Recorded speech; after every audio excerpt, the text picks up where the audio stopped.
Yes, welcome to our history section. In the previous class, we discussed the concept in our second chapter, and now we start as a continuation of the previous class. And our chapter name is New Kings and Kingdoms. And today we discuss the kingdoms beyond the Gangetic Plains. And the previous class we discussed three dynasties. What are they? Can you remember their names? Palas, then Pratiharas, and also the Rashtrakutas. And today we discuss two new dynasties, and one we discussed today, and the second one will be discussed in our later classes. Nepal, Kamaruba, and Kashmir and Utkala. These are the smaller states on the boundary of large kingdoms. Then Shilaharas in Maharashtra. This is the lesser dynasty. We discuss the first dynasty. That is the Rajput dynasty. It was situated in Rajasthan and central India. So the location of Rajput dynasty is considered as in Rajasthan and central India. Then due to the lot of controversies surrounding their origin, means related to their origin, there are several controversies are occurred. Then as a result, they called themselves as Rajputs. Means many small dynasties are there in Rajasthan and central India locations, and due to the controversies emerged about their origin, many of themselves are considered as Rajputs. And the meaning of Rajputs is princess. And related to this meaning, they claimed their lineage as royal one, and also they considered as the followers of Kshatriyas, means soldiers. Then we discuss the three terms.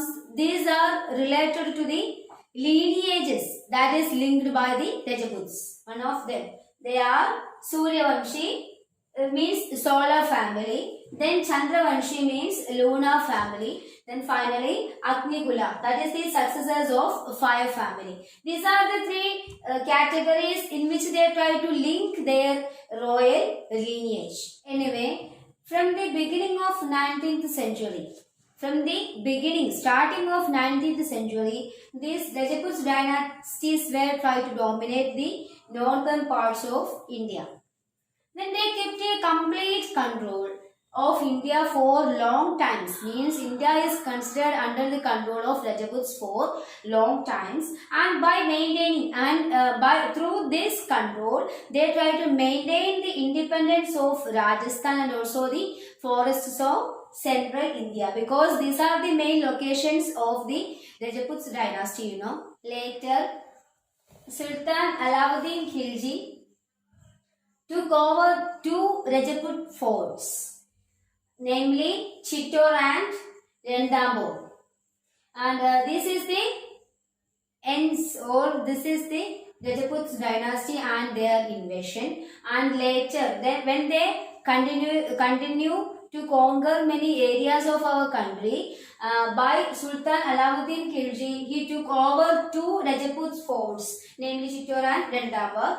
Then we discuss what were the major Rajput dynasties and their locations or their regions. First one is Pratiharas, and they situated in southern Rajasthan. Secondly, Chauhans in Shagambari and also the southeast of Delhi. Third, Solangi, they situated in Gujarat. And lastly, Paramaras, they situated in Malwa. According to the legends of medieval literature, there were 36 Rajput clans. Rajput clans means the groups having common ideology. Here, they have the ideologies related to Rajput dynasty, and there were 36 Rajput clans are there. And out of these, four of Rajput clans were emerged out of a sacrificed fire pit that is near Mount Abu, and this shows the origin or emergence of the four sacred Rajput clans. This map shows different dynasties of Rajput kingdom. These are the images related to Rajput dynasty. Here we can see the rulers and also the some concepts related to Rajput dynasty as images.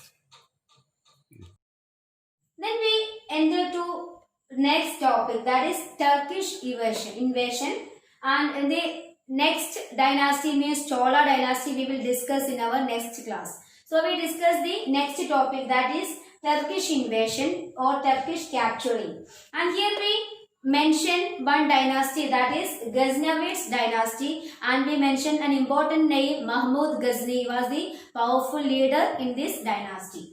And during 990 to 1015, Afghanistan, Punjab and Multan, they were merged. Means these countries were merged to Ghaznavids dynasty that was formed as a part of Turkish invasion. We already said that Mahmud Ghazni was one of the most powerful ruler in the Ghaznavids dynasty, and between the 1000 to 1025 he invaded, means he captured India around 17 times, and Madura, then Taneshwar and Kanauj, these are the major cities captured by Mahmud Ghazni.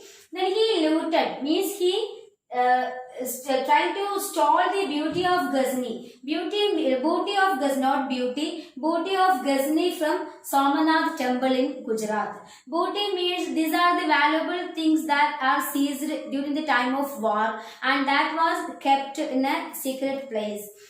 Especially in temples and also museums, such places are used for there. Mahmud Ghazni tried to steal the booty of Ghazni from Somanath temple, and he used this booty to building the strong army and also to beautify the city of Ghazni. And his main aim was to build a strong army and also make the city of Ghazni as a beautiful one. So for that purpose he used the booty of Ghazni. Due to the lack of political insight, Rajputs were divided among themselves, and so that is why they could not overthrow the Ghaznavids even after the death of the powerful ruler Mahmud Ghazni. It means due to the lack of political insight, means due to the misunderstanding among these Rajput dynasty, they couldn't overthrow even the Ghaznavids also. Okay. Then later, taking the advantages of the weakness of Ghazni, means after the attack of Mahmud Ghazni, the Rajputs became weaker. That is why he established his kingdom there. And after his death, the advantages of weakness of Ghazni was took by Ghor ruler Muhammad Ghori, and he captured Ghazni in 1173 and established his own independent kingdom. So we discussed in today's lesson the dynasty, means the Rajput dynasty and its ending, and also the arrival of Mahmud Ghazni as the invasion of Ghaznavids, and at last after his death they established the independent kingdom of Muhammad Ghori from the Ghor kingdom or Ghor dynasty. These are the images of both Mahmud Ghazni and also Muhammad Ghori in Ghaznavids. We enter to our MCQ parts, MCQs of today's session. First one is, in dash century Rajputs dominated the northern parts of India. Second question, the word Rajput means dash. Thirdly, dash are the lineages linked by Rajputs. Here you just write down the names of the three lineages. No need of writing their meanings or the names in the bracket. Then dash are the major Rajput dynasties. Here you have to mention only names of any two dynasties. Then fifth question, dash are the areas of Rajput kingdom. Here you should write the location of Rajput kingdom. Then sixth question, dash was the powerful ruler of Ghaznavids. Then seventh question, Ghazni invaded India around dash time. Then the eighth question, Mahmud Ghazni looted the booty of his kingdom from dash. Here you should identify the place from where he looted the booty of Ghazni. Then ninth question, lack of dash led to the absence of domination by Rajputs. 10th question, Muhammad Ghori captured Ghazni in dash. The 11th question, the last question is, dash was the first Turkish invader into India. And here you can see the answer for 11th question from page number 13. And today I stop our today's session and read these concepts in our chapter in a clear manner, and also try to find out the answer for these questions. Okay, thank you. Have a nice day to you.